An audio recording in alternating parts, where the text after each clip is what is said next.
Isang rider ang nasawi matapos sumalpok sa isang multipurpose vehicle sa Pasig City.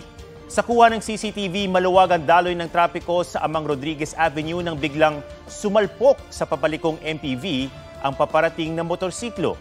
Sa tindi ng impact, tumilapon sa ere ang rider at pumasok sa nabasag na windshield ng MPV.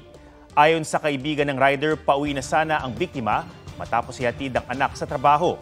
Base sa investigasyon, parehong mabilis ang takbo ng dalawang sasakyan. Hindi rin daw huminto ang MPV bago ito lumiko. Hindi naman nagbigay ng pahayag ang driver ng MPV na nasa kustodiya na ngayon ng Pasig City Police.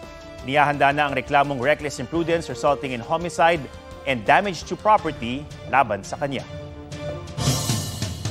Mga kapuso, alamin ang State of the Nation. Mag-subscribe sa GMA Integrated News sa YouTube. Sa ating mga kapuso abroad, samahan niyo kami sa GMA Pinoy TV at sa www.gmanews.tv.